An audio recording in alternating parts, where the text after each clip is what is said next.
Hola de nuevo, dejo el link a la primera parte en la descripción del video. ¿Qué pensaría Freud si volviera a vivir hoy? Yo creo que muchas cosas no le sorprenderían. La influencia que tuvo el psicoanálisis en el cine, en la pintura, en el arte en general. Yo creo que diría, no era una persona que le interesara demasiado nada que no fuera la aplicación de práctica. ¿Para qué sirve esto en el consultorio? Eso fue precisamente lo que lo llevó a transitar caminos bastante apartados de los de la psicología de su tiempo. Era alguien totalmente pragmático, buscando a ver qué para esto sirve, venga. Y la teoría psicoanalítica se formó sola con la práctica terapéutica. Nunca tuvo la intención de sacarse una gran teoría del sombrero. Escribió libros como El porvenir de una ilusión o La psicología de las masas, pero no eran el núcleo de su pensamiento. Lo que pasa es que son lo más citado porque es lo más filosófico, lo más general. Tampoco se hubiera espantado demasiado de cosas como la terapia de regresión a vidas pasadas y similares, porque ya lo había visto en la escuela de Jung, eso, ya que psicoanalistas que perdieron el rumbo, que se fueron por su nube de ideas sin ningún interés en la validación científica, ya lo había visto. Ok, estos tipos hicieron escuela. No le hubieran sorprendido en lo más mínimo las grandes ideas revolucionarias que han innovado por completo la psicología, porque son todas pre-psicoanalíticas. Freud ya las conoció y explica perfectamente por qué son falsas, las refuta perfectamente. Por eso tienen que quemar los libros, para sostener esas pseudociencias oficiales de nuestros días. Porque en Freud explica claramente que eso ya existió y explica por qué es falso y por qué la psicología de su tiempo había abandonado esas ideas. Sin duda se hubiera fascinado con los avances que hubo en estos 100 años en, en las neurociencias. Eso sin duda le hubiera fascinado. Freud no rechazaba... Freud le daba una gran importancia a la biología. Rechazaba los falsos determinismos biológicos. Los determinismos biológicos que un autor se había sacado del sombrero porque sí, pero siempre estuvo atento a los avances de la biología y creía que toda teoría psicológica tenía que adaptarse por completo a los hechos descubiertos por las ciencias biológicas. O sea, en nuestros días, viendo que se puede escanear un cerebro mientras una persona habla, sueña, eso hubiera estado como un chico en una juguetería. ¡Wow! Eso sin duda le hubiera fascinado. Esto es lo que puedo afirmar más o menos con cierto grado de certeza. Pues, vayan a saber. Y por eso son siempre un poco arbitrarios estos ejercicios mentales de qué hubiera dicho tal persona si hubiera vivido para ver tal... vayan a saber. ¿Qué pienso de científicos que dejan de investigar y se dedican de lleno a la divulgación? A veces, ok, cada uno haga en su vida lo que quiera, pero a veces esto no es una decisión, no es una cuestión vocacional, ¿eh? Hay gente que no tiene otra opción. La especialización extrema de la investigación científica en nuestra época redujo muchísimo la vida, vamos a decir un término terrible aplicado a un ser humano, la vida útil de un científico quedó muy reducida. Por ahí un tipo que en el 2000, era un tipo de punta que estaba en la avance. Hoy en día está, todo lo que estudió en la universidad es obsoleto.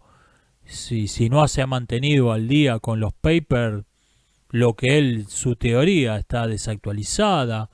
Es la época donde alguien podía publicar papers relevantes con 40 años de diferencia, como Einstein, quedó totalmente en el pasado. Para cuando una persona llega, digamos que estuvo 10 años desarrollando una idea, para cuando llega a pulirla y dice, ok, esto es algo que puedo publicar, lo que estudió en la universidad, lo que le sirvió de fundamento, ya está desactualizado. Ya en las universidades se está enseñando otra cosa. Entonces, cuando publica ese paper, se acabó. Tiene que seguir haciendo otra cosa. Digamos, divulgar. Poner un canal de YouTube y hacer videos de divulgación científica. Es así. Me preguntan qué pienso de la legalización del Bitcoin en El Salvador. No sé si quiso decir en Ecuador o El Salvador también lo legalizó. Yo creo que es algo propio de nuestra época, que lo estamos viendo en todo el mundo, y es que los límites entre el Estado y el crimen organizado se están volviendo difusos o incluso totalmente inexistentes. El crimen organizado y el Estado se están convirtiendo en la misma cosa. Tenemos un ministerio de falsificaciones en China, tenemos el ministerio de la prostitución en Holanda, tenemos la CIA, es hoy el principal cártel de la droga en el mundo, etcétera. El límite entre dónde termina el crimen organizado, dónde empieza el Estado, no es para nada claro. Y esto es que un país reconozca como el Bitcoin como moneda legal, como moneda circulante, es más de lo mismo. No hay límite entre el crimen organizado y el Estado. Me comentan que enfocarte en lo pequeño, enfocarte en las pequeñas cosas, no ver la foto grande, es una forma de autoengaño. Puede llegar a serlo. El asunto es este. Yo lo que me refiero no es vamos a aturdirnos jugando videojuegos y no vamos a ver que la vida no tiene sentido. No es eso lo que digo. Lo que digo es enfocarte en lo pequeño, no ver la foto grande, es aceptar que no hay un gran plan, no hay un gran proyecto de Dios, de la naturaleza, de la historia, de lo que sea. No existe el gran plan cósmico. Entonces, uno se puede enfocar en pequeñas acciones que tienen sentido acá y ahora. En pequeñas cosas que pueden hacer su vida mejor y que pueden mejorar las vidas de un puñado de personas que lo rodean. Eso tiene sentido. No porque, bueno, haciendo esto estoy colaborando con el gran plan cósmico. No, porque el gran plan cósmico no existe. El universo no tiene ningún propósito, ningún sentido. Le podemos dar sentido haciendo pequeñas cosas acá y ahora que tienen sentido para mejorar mi vida, para mejorar la vida de un puñado de personas que me rodean. A eso me refiero con enfocarte en lo pequeño. No enfocarte en pequeñeces, que no es lo mismo. Enfocarte en pequeñeces sí es un autoengaño, es la idea de que estás viviendo una vida maravillosa de placeres y no es el caso. Estás engordando como un cerdo, viviendo de putas y tomando alcohol. No estás viviendo la gran vida. Eso sí es un autoengaño, enfocarte en pequeñeces. Yo me refiero a enfocarte en la pequeña escala. En la pequeña escala del universo podemos hacer algo que tenga sentido a pequeña escala. El universo no tiene ningún propósito y nada de lo que hagamos tiene sentido respecto del universo. Esa es la foto grande que no tiene sentido pararte a verla porque no tiene propósito.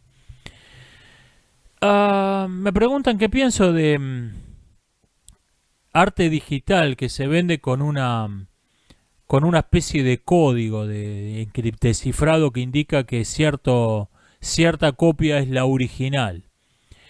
Es lo que ocurre cuando estamos acostumbrados hay todo un sistema legal, cultural que está basado en la distinción entre el original y la copia, que en el caso del arte digital no tiene ningún sentido.